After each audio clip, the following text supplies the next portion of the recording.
London, 1803, Newgate Prison. The crowds gathered as if for a festival. Inside the cold hall, beneath a flickering oil lamp, lay the body of George Foster, a drowned man condemned for murdering his wife and child. Witnesses remembered the smell of iron and damp linen. Beside him, Professor Giovanni Aldini, nephew of the late Luigi Galvani, prepared his devices, rods, wires, and wet sponges slick with brine. When the current touched the corpse's temples, the head lifted, the eyes opened. Some swore it tried to breathe. Officials wrote it off as muscle contraction, a parlor of nerves. Everyone thought it was just science, just electricity. But the letters kept coming, from doctors, priests, even a young woman named Mary Godwin. Today, the preserved reports rest under glass in the Royal College of Surgeons, and decades later, Hollywood would soften this story, but only after London had smelled the burning flesh. Bologna, Italy, 1791. The University of Bologna archives contain the yellowed pages of Luigi Galvani's notebooks, their edges stained with time. His careful documentation of frog legs twitching when touched by metal arcs established what he called animal electricity. The drawings show precise placements of copper wires and zinc plates. When Galvani died in 1798, his nephew Giovanni Aldini inherited not only the instruments, but the conviction that electrical current was fundamental to life itself.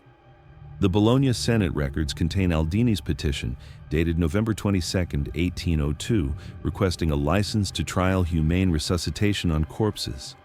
The document bears the wax seal of the Istituto delle Scienze, its red impression still visible beneath museum glass. Scholars who translated these papers noted a gradual shift in Aldini's language, from clinical observation to something approaching reverence. One line, underlined twice in the original text, reads, "If the soul departs with the last breath, perhaps the current can call it once more to the threshold." University correspondence shows Aldini was not considered a mystic or sensationalist. His publications on galvanism earned respect across European scientific circles. His experiments on animal tissue, carefully documented with diagrams showing electrode placement, adhered to methodical standards of the day. Yet, his private letters, preserved in the university collection, reveal a man increasingly preoccupied with boundaries beyond pure science. "The spark jumps the gap," he wrote to a colleague in December 1802. "Why should life not do the same?" January 1803. London's winter fog hung heavy over the Thames as Giovanni Aldini arrived by merchant vessel carrying wooden crates of equipment. The Royal College of Surgeons had extended a formal invitation following his demonstrations in Paris and Berlin. The British scientific community, as recorded in the Philosophical Transactions of the Royal Society, viewed electricity as the century's most promising frontier, a force with potential to illuminate cities, power industry, and possibly even restore health. The Times and Morning Chronicle both printed notices of Aldini's arrival. A surviving broadsheet, now preserved in the British Library's collection, announces "Galvanic Experiments on Animal and Human Subject" by Professor G. Aldini of Bologna, admission by scientific credential only. The paper's texture is rough, the ink slightly smudged where readers' fingers once traced the words. Dr. James Wilkinson of Pall Mall attended one of Aldini's preliminary demonstrations on animal specimens. His letter, dated January 12, 1803, describes the Italian scientist's demeanor. He spoke not as a showman, but as a priest at revival. The man stank of faith rather than science. The letter continues with descriptions of muscle contractions in severed calves' legs, the audience's audible gasps echoing in the chamber as dead tissue moved once more. What none anticipated was Aldini's request, submitted to the Royal College Council and the Newgate prison warden, for access to a human subject, specifically a freshly executed criminal. The request document still exists, its formal language masking its unprecedented nature. For the advancement of medical knowledge and the possibility of restorative techniques for those unjustly taken by drowning or lightning strike. Paddington Canal, January 14, 1803. The body of Elizabeth Foster was recovered from the murky waters near Little Venice, her infant son still clutched in her arms. The coroner's report, preserved in the Public Record Office, CR 1803-21, noted, "Both victims displayed the common signs of drowning, though the woman's wrists bore marks consistent with forcible restraint." George Foster, age 26, a laborer from Holborn, was arrested the following day. Court transcripts reveal a swift trial. 3 witnesses testified to hearing the couple argue that evening. Foster claimed his wife had threatened to drown herself and the child, that he had tried to stop her but arrived too late. The jury deliberated for less than an hour. The judge's final remarks described Foster as a man of violent temper and weak moral character. Foster was sentenced to hang at Newgate on January 18th. The execution order contained an unusual addendum, initialed by the prison warden. Body to be released to the Royal College of Surgeons immediately following official pronouncement of death. This transfer had been arranged through formal channels, though some prison staff later claimed they were not informed of the body's intended use. The coroner's notes close with a peculiar observation about Foster's appearance upon retrieval. Subject displayed blue lips, yet retained remarkable facial color upon retrieval. This detail would later take on significance when witnesses described the lifelike quality of the corpse during Aldini's experiment. A thin crowd gathered for Foster's execution. Rain fell steadily. After the hanging, the body was quickly removed to a waiting carriage. The official witness log for what followed lists 12 men, 2 Newgate officers, 4 members of the Royal College, 3 private physicians, Aldini, his assistant, and a clerk tasked with documentation. The Royal College Amphitheatre, January 18th, 1803. Afternoon light filtered through high windows as Foster's body was positioned on a wooden table. Aldini's assistant arranged copper plates, zinc rods, and glass vessels containing salt solution. Witnesses noted the temperature, unusually cold for the chamber, their breath visible in the air. Silence dominated except for the occasional scratch of the clerk's pen against paper. The Times, January 22, 1803, published the first account on the application of galvanism to the dead body of a criminal executed at Newgate. The article described the methodical preparation, the positioning of metal conductors at the mouth and ear, the first application of current. The report maintained scientific distance until describing the body's response. The jaw began to quiver, the adjoining muscles were horribly contorted, and the left eye actually opened. More detailed was the Morning Chronicle's account from January 23rd. Its reporter described not only the movements, but the audience reaction. When the rod touched the forehead, the deceased criminal's features contorted in such a manner that several ladies in attendance cried out in alarm. One gentleman was observed to leave in haste, his handkerchief pressed to his mouth. A clerk's private letter, later donated to the Royal College Archives, offered additional detail. His left eye opened, then both. And we heard one lady scream from the gallery. Professor Aldini remained composed, explaining that such reactions were merely the release of stored animal energy. Yet his hands trembled when adjusting the apparatus. Aldini published his observations in An Account of the Late Improvements in Galvanism later that year, describing muscle contractions as expected responses. But witnesses reported details absent from his official account. A sound like sighing, fingers that appeared to grasp at air, facial expressions suggesting distress rather than mere contortion. February through March 1803. Aldini's demonstration generated ripples through London's scientific and theological communities. The Royal College archives contain over 30 letters received in the weeks following. Medical professionals requested detailed methodology. Theological scholars demanded justification. One physician from Edinburgh inquired whether the technique might be applied to victims of drowning or apoplexy who had been too hastily declared deceased. 2 letters in the Bodleian Library's collection bear only the initials M.G. Historians believe these may have come from Mary Godwin, later Mary Shelley, though she would have been only 5 years old in 1803. More likely, they were written by her father, William Godwin, or perhaps her mother, Mary. Wollstonecraft Godwin before her death. The handwriting analysis remains inconclusive. One letter requests any drawings or descriptions of the apparatus used in the Newgate demonstration. while the other asks more pointedly, at what point does science acknowledge the boundary between revival and resurrection? The Royal Society's private minutes from February 1803 record debate over Aldini's methods. One member argued that the experiments represented the natural progression of electrical research. Another countered that they constituted a theatrical display unbecoming of serious inquiry. The president ultimately ruled that while Aldini's work deserved scientific acknowledgement, future demonstrations would require stricter protocols regarding subject acquisition and audience composition. Church of England clergy published pamphlets warning against interference with divine sovereignty. The Bishop of London was reported to have called Aldini's work a mechanical mockery of resurrection. Yet these same religious objections ensured that descriptions of the experiment spread further, reaching audiences who would never have encountered scientific journals. Bologna, Italy, 1804. Aldini returned to his university position, his European reputation transformed. University payroll records show an increase in his stipend and the allocation of a dedicated laboratory space in the East Wing of the Institute of Sciences. Yet, parish records from San Domenico tell a different story of his local reception. Neighbors reported strange flickering lights, visible at unusual hours from his laboratory windows.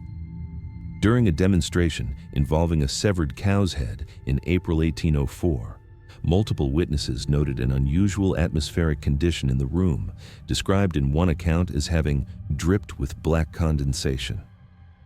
The university janitor's log mentions cleaning an unusual residue from the laboratory floor and walls the following morning. Local rumors connected Aldini's experiments with a series of electrical storms that spring, una tempesta elettrica, that some claimed followed his return to the city. Aldini's own writing from this period shows signs of exhaustion and growing isolation. In a letter to a colleague at the University of Pavia, he defended his work while acknowledging public misconceptions. They call it animation. They forget that reanimation presumes a soul.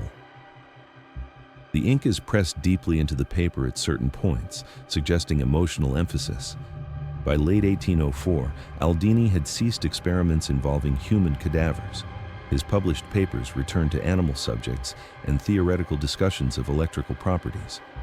University correspondence indicates he requested a teaching reduction, citing health concerns.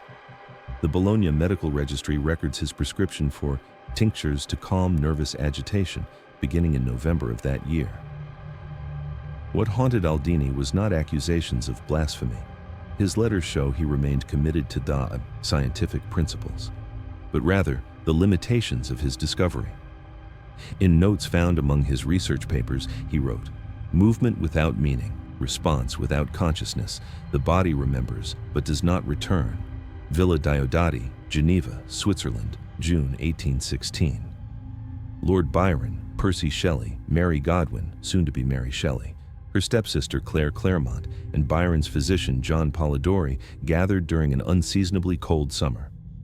The villa's guest book, preserved at the Geneva Historical Society, confirms their residence from June 10th through September 18th. Weather records note unusual storms throughout the season, attributed by modern meteorologists to the 1815 eruption of Mount Tambora. The group's reading material, documented in letters and journals, included volumes of German ghost stories and scientific works, among them Erasmus Darwin's writings on electrical experimentation and evolution.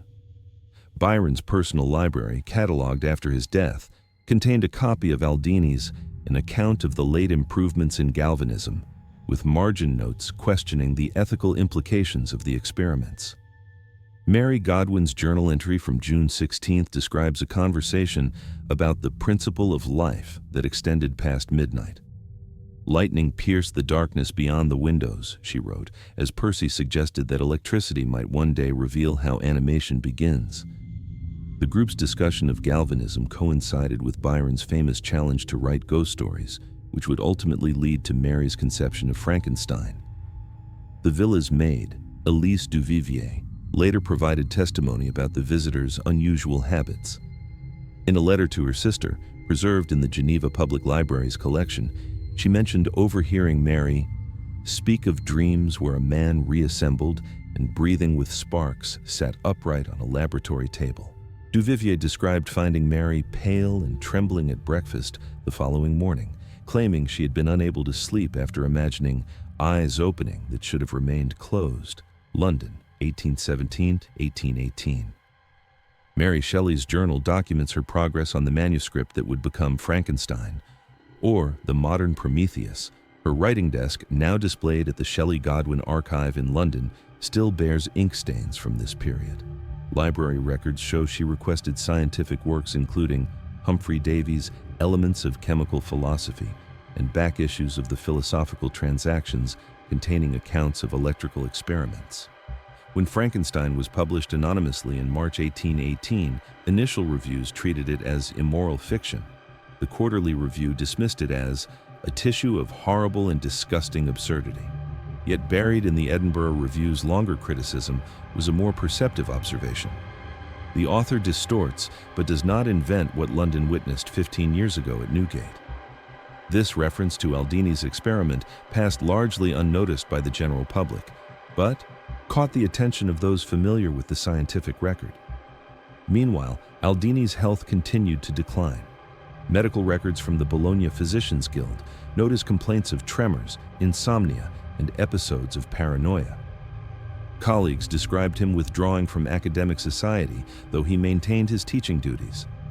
The Archivio di Bologna preserves a letter he wrote to the Ministry of Public Education in 1821, requesting retirement due to nervous exhaustion aggravated by continued misconceptions of my scientific contributions.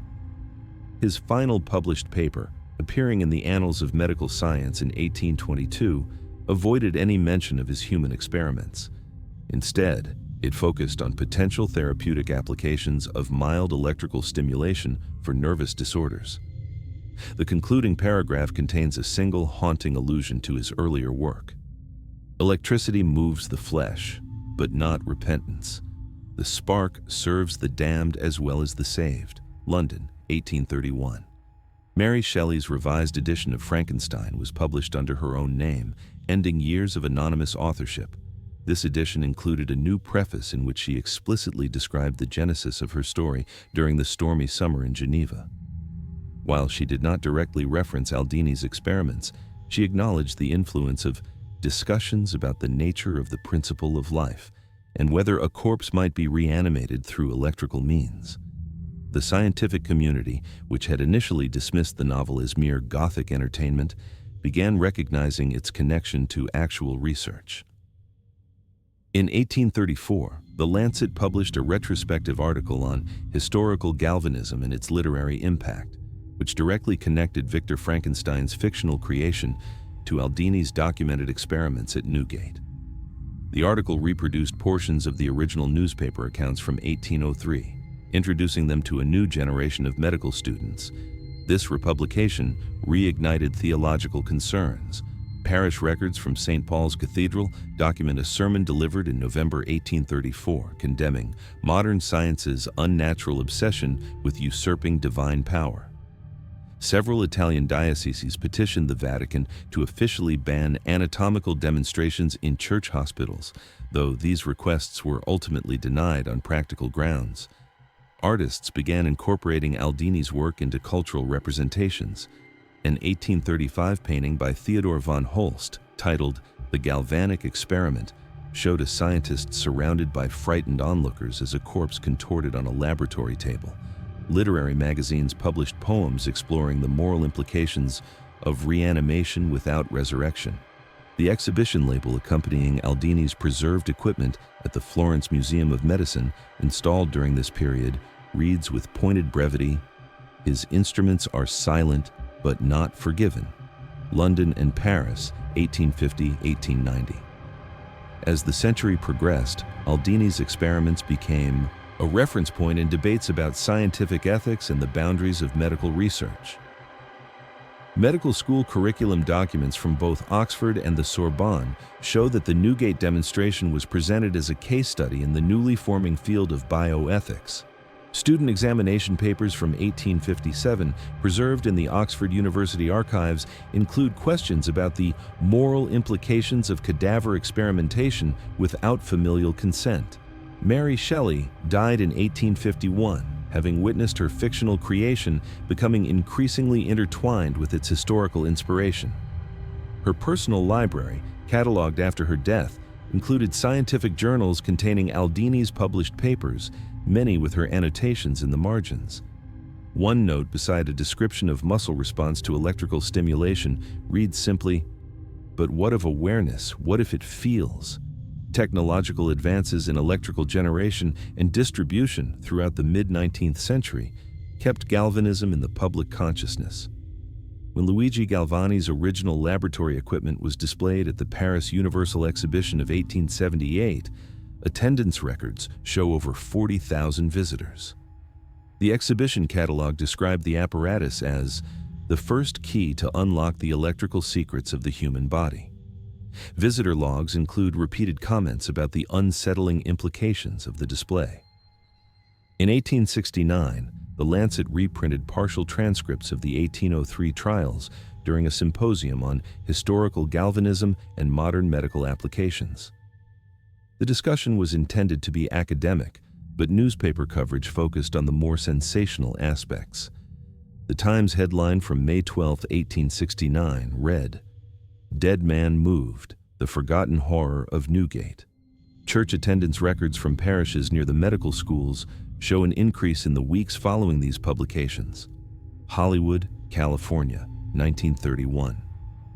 Universal Studios production logs document the development of Frankenstein, directed by James Whale and starring Boris Karloff as the creature. The film would become a defining cultural interpretation of Mary Shelley's novel, though it departed significantly from both the book and the historical events that inspired it. Production notes in the UCLA Film Archive confirm that art director Herman Ross referenced historical illustrations for the laboratory equipment. A memo from Ross to the prop department requests reference Dr. Aldini's battery apparatus based on surviving engravings from London, 1803. The resulting film set featured elaborate electrical equipment, including Tesla coils that produced dramatic visible sparks during the creation scene. While the film maintained the essential concept of electricity animating dead tissue, it transformed many elements for dramatic effect. The scientist became a madman rather than a methodical researcher.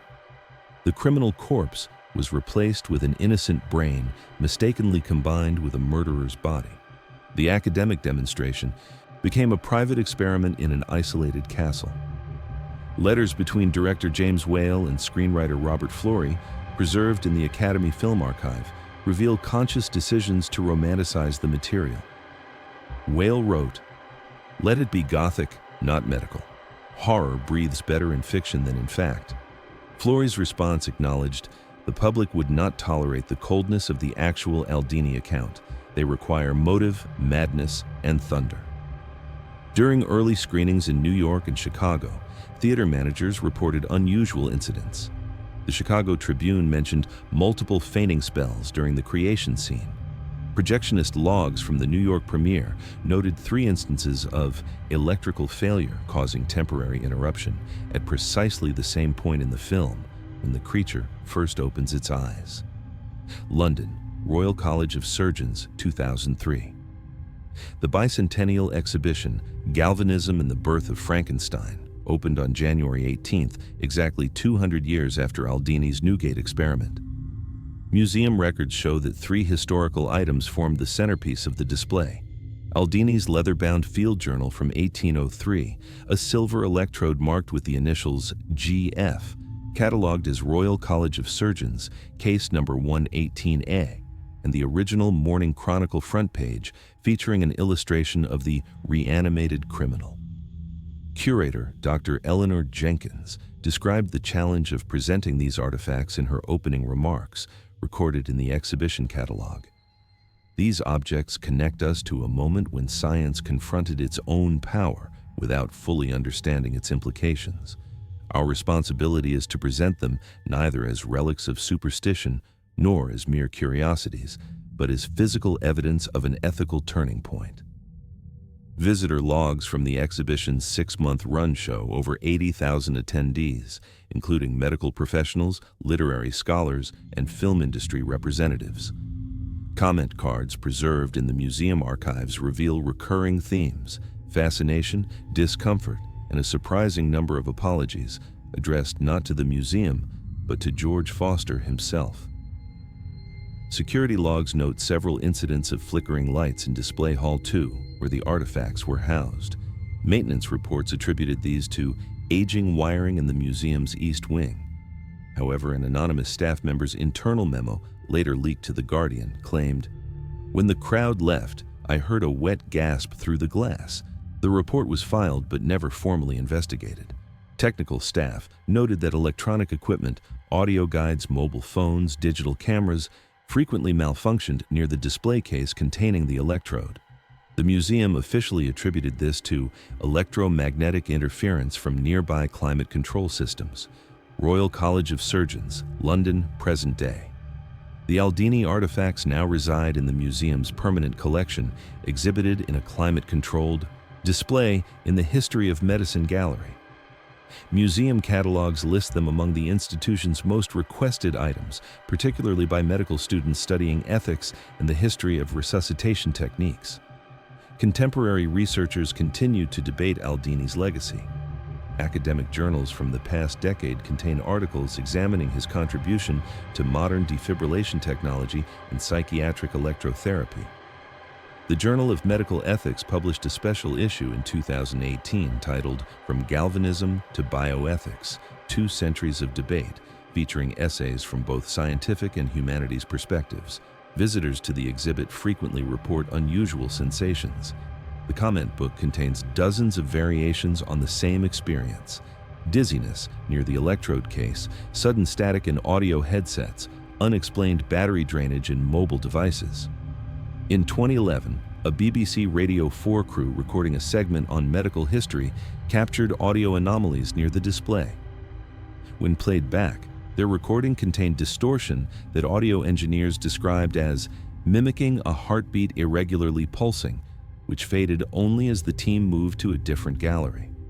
The museum cataloged this as electrical interference from nearby equipment, though internal emails acknowledge that no other powered devices were operating in that wing during the recording session.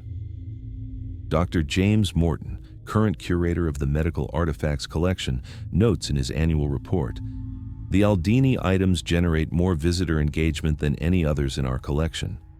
Whether from historical interest or the persistent rumors of unusual phenomena, these objects continue to bridge science and something less easily defined. The glass case, holding George Foster's electrode, maintains a constant temperature of 18 degrees Celsius. Humidity levels are monitored hourly. The Royal College of Surgeons catalog still identifies it by its original accession tag, case number 118A. 2 centuries have passed since its application to the temples of an executed criminal, yet it retains its power to disturb not through superstition, but through documented fact. Foster's name anchors the descriptive plaque, silver electrode used in galvanic experiments performed on the body of George Foster, executed January 18, 1803. His crime is recorded, his punishment witnessed, his body's posthumous responses meticulously documented by men convinced they were advancing science rather than creating legend. The exhibition remains open 6 days per week. Visitors still pause before the display, some from historical interest, others from a less definable impulse. Many place their hands against the glass, leaving temporary impressions that the cleaning staff wipe away each evening. Before leaving the gallery today, I signed the visitor log alongside dozens of others. Each signature seemed to tremble slightly, as if written on unstable ground. The page itself felt unusually warm to the touch. Without fully understanding why, I found myself whispering an apology through the glass, uncertain whether it was meant for Foster or for Aldini, or simply for our persistent fascination with their collision across time. The security camera in the corner blinked twice, then briefly went dark. The curator assured me later it happens occasionally, just an electrical fluctuation in the building's aging system. Nothing to concern ourselves with. just science, after all. Those who photograph the artifacts, despite clearly posted prohibitions, often report discovering static-filled images when reviewing their cameras later. The museum staff have learned not to comment on these complaints. The circuit remains unbroken.